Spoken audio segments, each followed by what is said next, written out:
영성이 여성에게 말하다. 예, 오늘은 관계에 대해서 이야기하고자 합니다. 관계. 예, 우리 왜 왕따가 두려울까요? 왜 왕따가 괴로운가요? 이 질문으로 오늘의 관계에 대해서 한번 생각해 보았으면 좋겠습니다. 얼마 전 신문에서 읽었던 기사인데요. 카이스트의 한 학생이 교내에서 음독 자살을 해서 충격을 주었던 사건이 있었습니다. 조사한 결과 그 학생은 학사 경고를 받는 등 일부 과목에 낙제를 받아서 평소에 좋지 않은 성적 때문에 고민해왔다는 거죠. 이 아버지의 말씀이 아주 감동적이었는데요. 이 아버지께서 자식을 가슴에 묻은 이 아버지께서 이런 말씀을 하십니다. 경쟁이 너무 치열합니다. 더 나누는 사회가 되면 아들의 죽음이 헛되지 않을 것입니다. 똑똑한 사람일수록 나눔이 부족한 것 같습니다. 카이스트에 국한된 것만이 아니고 대한민국 전체가 그렇던 것 같습니다. 라는 어떤 기자의 질문에 대답을 하신 아버님의 말씀입니다.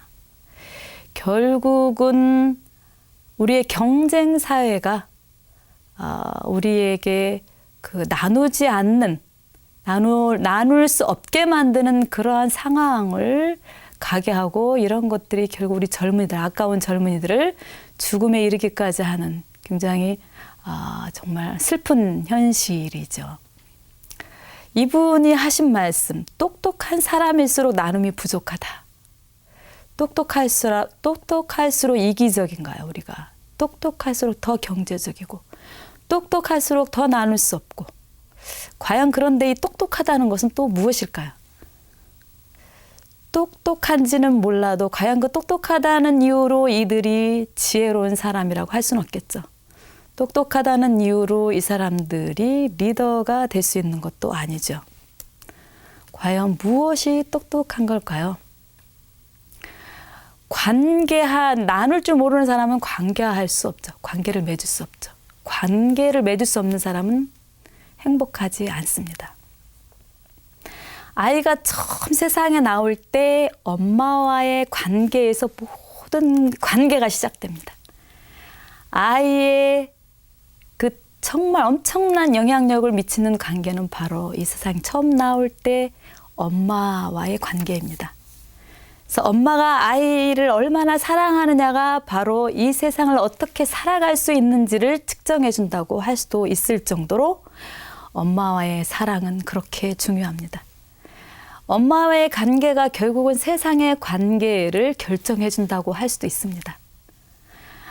사랑받고 싶은 우리들, 사랑받고 싶은 아이의 기본적인 욕구를 수용해 주느냐, 충족해 주느냐, 아니면 거절당하느냐가 바로 아이가 세상과 관계 맺는 방식을 어떻게 해나가느냐의 첫 단추이기도 한 거죠. 그래서 어떤 심리학자는 심지어는 모든 병리의 뿌리는 최초의 사랑이 수용되느냐 거절되느냐 있다라고 이야기합니다. 그래서 건강한 자아는 현실 안에서 관계를 잘 맺는다고 합니다. 그리고 굉장히 열정적으로 살아가고 현실의 대상과 관계 맺으며 살아간다는 거죠. 그런데 건강하지 못한 자아를 가진 아이들에게 쉽게 왕따당하고 또 사회에서 적응하기 어렵습니다. 그래서 왕따는 괴롭습니다. 그런데 오늘날 이 시대에는 그 어느 때보다도 관계를 갈망하는 시대에 살고 있습니다. 왜냐하면 그 어느 때보다도 외롭기 때문입니다.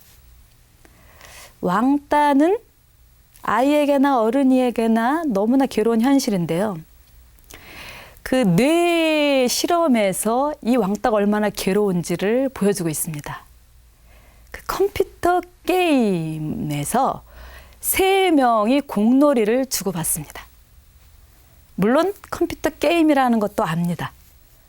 그런데 컴퓨터 게임에서 3명의 공놀이를 주고받다가 나에게는 오지 않는 거예요. 그러니까 2명만 주고받는 거예요. 그 뇌에서 어떤 작용이 일어나는지 이 뇌 실험을 한 겁니다.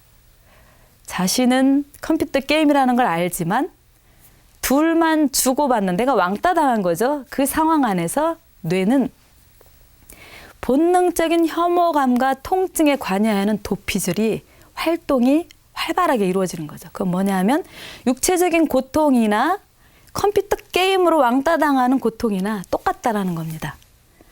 그리고 이건 분명히 컴퓨터 게임이라는 것도 알고 연극이라는 것도 알아도 왕따 당하는 그 상황에서 뇌는 고통을 한다라는 거죠.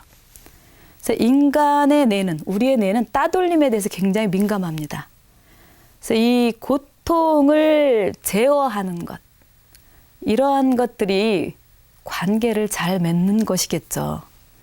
그래서 관계 능력이 없으면 정말 세상은 너무 힘들 것 같아요. 그러면은 아이에게 부모님이 주실 수 있는 가장 아름답고 최선의 선물은 관계 능력을 잘 키워주는 것이라고 생각합니다. 아이가 세상을 행복하게 살기 위해서는 아이가 사람들과 제대로 관계 맺고 살 줄 아는 능력을 키워주는 것. 여기에 우리의 관심이 가야 되리라고 생각합니다. 영성이라는 거는 영적인 부분만 이야기하는 것도 아니고 초월적인 부분만도 아니고 그렇다고 현실적인 것만도 아닙니다. 영성은 바로 이렇게 총체적인 관계 안에서 이루어지는 그것입니다. 그래서 영성은 통합성, 전인성, 그 안에서 하느님을 체험하는 것입니다. 그래서 우리 모두는 하나이고 전체라는 것을, 우리 모두는 상호 연결되어 있다라는 것을 깨달으며 살아가게 하는 것이 바로 우리 모두의 의무라고 생각이 듭니다. 그래서 우리의 관계를 성찰하고 어떻게 하면 서로 연결하며 살 수 있을까를 최대한 관심을 가지고 모색하는 것. 이것이 바로 우리 영성 생활의 가장 최대한의 관심이 아닌가 생각이 듭니다. 모든 것이 연결되어 있다. 감정도 연결되어 있죠. 예를 들어서 우리가 갓난아이를 보면 누구나 웃음이, 미소가 젖을 겁니다. 근데 내가 웃으면 갓난아이도 같이 웃습니다. 그리고 아무리 삐뚤어진 사춘기 아이라도 아기를 보면 웃습니다. 웃음은 전염입니다. 감정은 서로 연결되어 있기 때문에 어느 한 장면을 보면서 같이 공유를 합니다. 반대로 상대가 아주 나쁜 감정으로 나를 대하면 기가 막히게 내 감정도 똑같이 반응을 합니다. 그래서 상대방이 나쁜 감정으로 나를 대하면 내가 어떤 감정인지를 살펴야 되겠죠. 행동도 연결되어 있습니다. 작용과 반작용의 법칙이라고 할 수도 있습니다. 가는 말이 고와야 오는 말이 곱다라는 말이 있고 눈에는 눈, 이에는 이라는 말이 있는데 바로 작용과 반작용의 예죠. 주는 만큼 받는 것이 세상의 이치고 베풀지 않고 받기만 원한다면은 받기가 쉽지는 않겠죠. 그래서 자신은 무뚝뚝하게 상대를 대하면서 상대가 아주 친절하게 대해주기를 바란다면 그것도 문제죠. 상대방이 무뚝뚝하게 대하면 내가 분명히 뭔가가 있다라는 겁니다. 그러니까 나의 행동을 성찰하는 것이 중요하다고 생각합니다. 우리의 우주는 모두 연결이 되어 있습니다. 연결망에 다 갇혀 있습니다. 연결이 되어 있죠. 예를 들어서 우리 커다랗고 못생긴 동물 하마가 있다고 생각을 해보세요. 이 동물 하마가 똥을 한번 흩뿌리면요.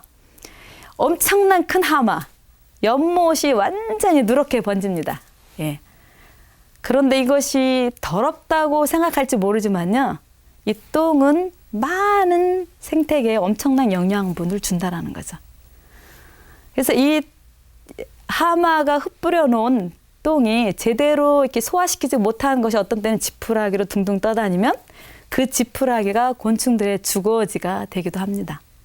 그리고 달팽이와 물고기는 그것을 먹고 삽니다. 자연의 생태 원리는 거대한 연결망 안에서 서로 부양해주는 관계입니다. 이는 힘으로 명랑하고 복종해서 되는 것이 아니라 서로 순리대로 연결하면서 그 연결망에 순응하는 거죠. 바로 이러한 삶이 우리의 영성 생활에 있어서도 중요한 메시지를 준다고 생각합니다. 우리 모두는 서로의 부양자입니다. 생태적인 관점에서 본다면 우리 모두는 연결되어 있다는 것. 그래서 우리 본능은 어떻게 보면 서로 연결하면서 그 안에서 평화를 누리고 안주하려는 그러한 본능을 가지고 있습니다.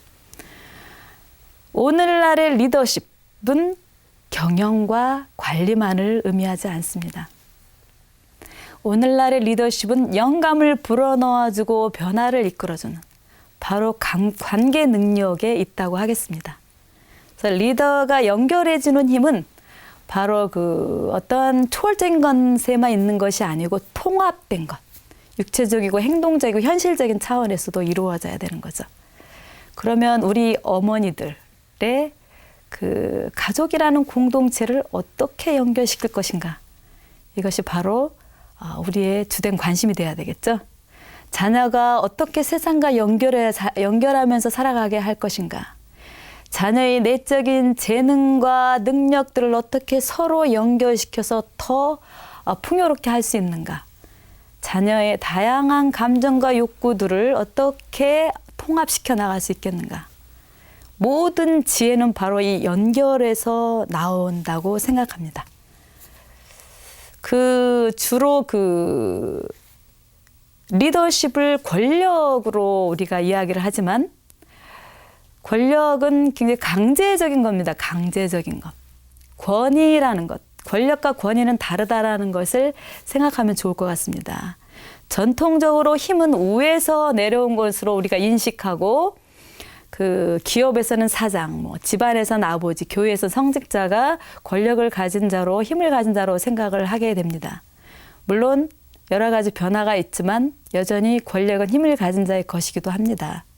그러나 리더, 부모, 어떤 책임을 맡은 분들은 권력만으로 서로 소통할 수는 없고요. 권위가 중요한데 권위는 동의를 수반하는 것입니다. 동의. 그러니까 권위는 구성원들이 주는 겁니다. 부모가 아이들을 야단칠 때 눈빛 하나만으로도 아이가 태도를 바꾸는 것은 그 부모님이 가지고 있는 권위입니다. 근데 어떤 부모님은 아이가 말을 안 들으니까 체벌을 하고 때리면서 말을 듣게 복종하게 합니다. 이거는 권력입니다. 복종하게 하는 것, 강제적으로 하는 거는 권력입니다. 권위는 어디에서 옵니까? 바로 구성원들에게서 옵니다. 연결망에서 옵니다. 관계할 줄 아는 사람은 권위가 있다고 할 수가 있겠습니다. 그래서 우리 부모님들의 역할, 리더의 역할은 연결망이 어디 있는가? 우리가 서로 연결할 수 있는 연결망의 접점이 어디 있는가? 이걸 찾아내야 되는 거죠. 관계를 차단하고 단절시키는 건 줄 알면서도 괘씸하니까 갈 때까지 가야. 내가 그냥 너랑 안 사귀면 되지 하고 딱 단절을 시키는데 사실은 그 사람만 떨어져 나가는 것이 아니라 나도 떨어져 나가는 것이죠. 그래서 우리 모든 것은 연결 안에서 부양관계. 사실은 자녀들이 부모님께 순종할 수 있는 것은 부모님이 우리를 부양한다는 것을 알고 있기 때문이죠. 부양은 뭡니까? 희생과 사랑이 수반되어 있는 거죠. 그래서 우리는 모두 부양관계에 있고 자녀들도 부모님을 부양해 준다는 것. 서로 연결해 준다는 것. 자녀가 부모님에게 할 수 있는 것. 그것도 서로의 연결 안에서 가능합니다. 또한 오늘날 이 관계가 굉장히 중요한데요. 오늘 인터넷 환경을 본다면은 모두 다 연결돼 있습니다.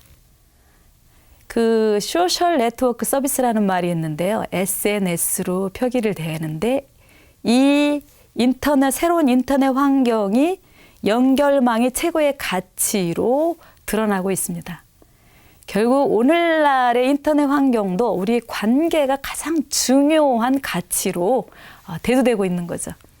그래서 이 새로운 인터넷 환경에서는 공유하고 개방하고 그리고 참여 같이 하고 이 세 가지가 굉장히 중요한 핵심어입니다. 그런데 이미 우리 초대교회 공동체에서는 이 새로운 인터넷 환경의 가치를 실현했다라는 겁니다. 그 사도행전 2장 42절 47절을 한번 보시면은요. 초대교회 공동체들은 그냥 빵만을 나눈 것이 아닙니다. 그들은 친교를 이루며 빵을 떼어 나눴고 함께 지냈고 그리고 모든 것을 공동으로 소유했고 그리고 재산과 재물을 팔아서 필요한 사람에게 주었고 그리고 이 집 저 집 다니면서 하느님을 찬미하면서 온 백성에게 호감을 얻었다. 온 백성에게 호감을 얻었다. 예, 이게 중요하죠. 권위가 있었던 거죠. 모든 백성에게 존경을 받았다라는 거는 이 사도들이 초대교회 공동체가 얼마나 권위가 있었는가를 이야기하는 거죠. 그래서 오늘날의 그 지향하는 이 가치는 바로 우리 영성 안에서도 이루어져야 되는 가치라고 생각합니다. 그 최근에 학자들이 그 오늘날에 지향해야 될 가치들을 많은 것들을 이야기하는데 그 중에 그 제임스 서로위키라는 사람이 평범한 다수가 탁월한 소수보다 현명한 시대에 우린 살고 있다. 그거 뭡니까? 탁월한 한두 명의 대단한 머리를 가진 빅 브레인, 대단한 인물보다는 평범한 사람, 스몰 브레인, 아주 평범한 다수들이 더 현명하다. 이게 무슨 얘기입니까? 예, 이것은 평범한 다수가 함께 할 때 탁월한 어떤 소수보다도 더 대단한 일을 해낼 수 있다는 거고요. 실제로 오늘날의 인터넷 환경을 보면은 그러하고요. 그래서 대중의 지혜라는 말이 있습니다. 결국 인터넷을 보시면 알겠지만 여러 가지의 그 우리 환경 안에서 수많은 사람들이 몰려들면서 쏟아낸 아이디어들이 몇 명 학자들이 사무실에서 연구한 것보다 더 대단할 수 있다는 겁니다. 그리고 실제로 이러한 과정 안에서 성공한 케이스도 많습니다. 그래서 평범한 다수가 함께 한다는 건 뭡니까? 평범한 다수가 함께 할 줄 알아야 되겠죠. 그러니까 지금 우리 아이가 대단한 인재가 되게 하기 위해서 엄청난 공부를 시키고 스트레스가 그냥 뭐 좀 감당할 수 없을 정도로 쌓이게 하지만 사실은 그 일상 안에서 작은 일 안에서 충실하게 살아갈 수 있도록 도와주는 것. 그리고 정말 이웃에게 다가갈 줄 알도록 도와주는 것. 그리고 다른 사람에게 공감할 수 있는 능력. 이런 것들이 점차적으로 커지면 분명히 이 아이는 다수와 함께 할 수 있는 힘이 있는데 그렇지 않고 네가 최고다, 너만이 중심이다라고 하는 그런 이기적인 교육은 아이가 다수와 함께 어울릴 수 없죠. 그렇다고 이 아이가 탁월한 소수가 되느냐? 그것도 의문이 됩니다. 그래서 오늘날의 새로운 인터넷 환경이 바로 우리가 지향해야 할 가치라면은 바로 이 관계는 놓칠 수 없는 부분이라는 겁니다. 다시 말씀드리자면은 이런 모든 관계 능력은 가장 중요한 건 공감 능력이죠. 공감 능력. 물론 어린 아기 때부터 부모가 아기에게 공감해주고 반응해주면서 세심한 배려를 베풀어주는 그런 어렸을 때 아기였을 때 받았던 그 충분한 사랑이 그 힘이 돼서 커서도 관계 능력을 펼칠 수가 있지만은요. 그 관계를 어떤 사람은 머리로 하는 사람이 있습니다. 그러니까 공감 능력은 어떻게 보면 마음, 감정, 느낌에서 와야 되는데 머리로 하는 사람들도 있습니다. 그런 사람들은 공감하기가 참 어려운 부분이 많죠. 예를 들어서 어떤 사람과 이야기를 했어요. 굉장히 심각한 이야기를 서로 나눴습니다. 그렇다고 서로 상처 주는 말도 안 했습니다. 오랫도록 이야기했습니다. 그런데 돌아서니까 왠지 기분이 나빠요. 왠지 1시간 동안 얘기했어도 왠지 기분이 아주 상쾌하지가 않아요. 그건 이유가 뭘까요? 예, 서로 이해관계가 안 됐기 때문이죠. 서로 공감하지 않았기 때문이죠. 이해받지 않았기 때문이죠. 그거는 서로 소통, 정서적인 교류가 이루어지지 않았기 때문에 그러합니다. 10분을 이야기해도 5분을 이야기해도 1분을 이야기해도 정서적인 교류가 이루어졌다. 그러면은 우리는 서로 통했다고 생각을 하고 기분이 상쾌해지고 즐겁습니다. 네, 이런 공감 능력이 없으면 상대방의 감정을 읽어줄 수 없기 때문에 한 번 이야기하고 나서 그 다음에는 말하고 싶지 않죠. 우리 아이가 사회생활을 하면서 그런 사람이 되면 안 되겠죠. 제가 많은 아이들과 함께 진로 탐방을 한번 다닌 적이 있는데요. 진로 탐방을 하면서 많은 전문 직업인들이 요구하는 조건들을 보면 반드시 대인관계가 있습니다. 지금은 더더군다나 대인관계는 굉장히 중요합니다. 왜냐하면 팀으로 일을 하는 경우가 많기 때문에 그 팀에서 서로 공감이 이루어지지 않고 유별나게 괴팍하게 행동하는 사람은 반드시 왕따가 되죠. 그래서 아이에게 양보하는 법, 그리고 이해하는 법, 사랑하는 법을 가르쳐 줘야 되는데 이런 것들을 하기 위해서는 감정에 호소하는 것을 많이 연습을 하면 좋을 것 같습니다. 그래서 이런 이모셔널리 리터러시라는 감정 리터러시라는 말이 있어요. 그건 뭐냐면 감정을 알아채도록 훈련시키는 거예요. 감정에 이름을 붙이는 방법을 알려주는 거죠.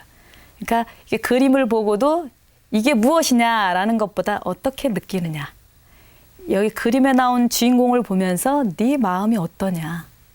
이게 그 감정 상태를 파악을 하고 본인도 그 감정을 알아내도록 노력하는 그러한 교육을 하면 좋다라는 거죠. 그래서 아이들에게 그러한 감정을 처리하는 것을 교육을 하면 통제력과 자신감이 생기기도 합니다. 인간이 인간다워지려면 생각과 감정의 미묘한 의미를 말로 전달해서 서로의 머리와 가슴이 만나도록, 연결하도록, 공감하도록 해주는 그런 연습이 필요할 것 같습니다. 우리 살레쇼 성인은 과연 관계에 대해서 무엇이라고 얘기했을까요? 사실 살레쇼 성인은 또 우정의 성인이기도 한데요. 관계의 성인이죠. 우정의 성인이라는 것은. 살레쇼 영성의 핵심은 바로 관계이고 이 관계 영성을 살아가는 핵심 키가 있습니다. 우선 첫 번째는 동반이라는 겁니다. 동반. 성서에서의 동반이 나오는데요.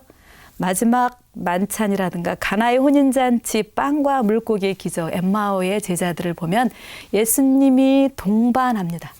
그러면서 예수님과의 동반 안에서 하느님을 체험하게 됩니다. 현존이죠, 현존.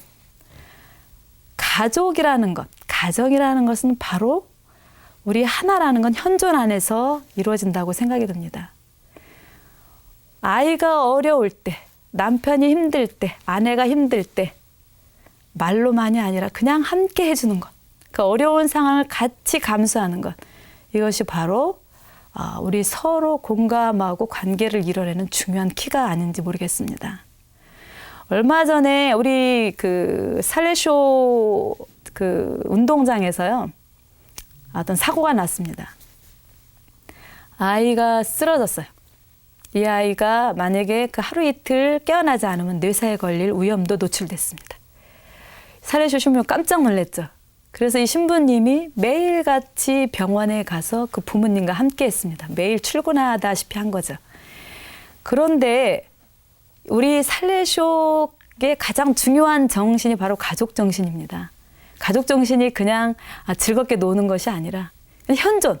거기 가서 이 신부님이 대단한 일을 하지 않았어요. 그냥 함께 있어줬어요. 이 부모님이 너무 고마운 겁니다.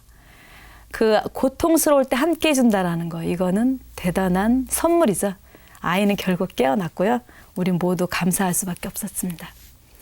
그리고 우리 관계 영성에서 또 중요한 건 온유. 우리 살레쇼 영성에서 온유함이 굉장히 많이 등장합니다. 살레쇼 성인이 온유함에 대해서 굉장히 어떻게 보면 집착을 하신 것 같기도 합니다. 살레쇼 성인이 온유할 수밖에 없었다라는 것은 바로 우리 인간에 대한 신뢰, 인간은 아름답고 선하다라는 것, 여기에 대한 확신입니다. 우리는 누구나 다 아름답고 선하기 때문에 우리는 온유하게, 우리가 인내하고 참아줘야 된다는 겁니다. 근데 이 온유함은 굉장히 수동적인 것 같지만 그렇지 않고요. 성서 말씀에 나는 마음이 온유하고 겸손하니 내 멍에를 먹고 나에게 배워라, 이런 말씀이 있으신데, 예수님이 결코 나약함으로 초대한 것이 아니고요. 강함과 끈기입니다. 온유는 어떻게 보면. 강함과 끈기. 어떻게 멍에를 맬 수 있겠습니까? 강하고 끈기가 있어야 되겠죠. 그래서 온화함은 바로 강함과 끈기 안에 이루어지는 행동이라는 것. 그리고 또 하나는 헌신적인 사랑. 헌신적인 사랑은 그냥 말로 하는 사랑이 실천적으로 드러낸 사랑. 이것이 또 우리의 거룩함의 그 신심생활하는 데 도움이 될 수가 있습니다. 우리 마지막으로 낙관주의라는 게 있습니다. 낙관주의. 우리 살레쇼 영상에 있어서는 낙관주의는 무엇보다도 중요합니다. 이 낙관주의는 무엇보다 희망을 갖는 건데요. 희망한다라는 것은 누군가의 도움에 의해서 이뤄낼 수 있다라는 것을 믿는 것입니다. 그래서 그 희망하는 사람, 희망이 없는 사람은 낙관적일 수가 없죠. 늘 어떤 처지에서도 희망할 수 있으면 좋겠습니다. 예, 우리 관계 영성은 함께 할 수 있는 영성이고요. 모든 것이 다 하나라는 것, 모든 것이 다 연결되어 있다라는 믿음이고요. 나의 행동과 너의 행동은 결국 서로의 거울이 될 수밖에 없고 우리 모두 연결돼 있어서 모두에게 부양할 수 있는 책임이 있다라는 겁니다. 마지막으로 우리 살레쇼 성인의 말씀으로 기도하겠습니다. 주님, 바쁘거나 한가하거나 부자나 가난한 자나 어른이나 어린이나 화를 내는 사람에게나 친절한 사람에게나 짜증을 내는 사람에게나 부드러운 사람에게나 모두 한결같이 온유하게 대하며 살아가게 하소서. 이 모든 사람이 나와 연결되어 있으며 내가 그들에게 하는 행동이 곧 나에게로 돌아온다는 것을 알게 해주소서. 주님, 그리하여 제가 만나는 모두가 나의 거울임을 알아 그들을 탓하기보다는 나를 살피면서 모두가 한 가족으로 연결하며 살아가게 하소서. 아멘.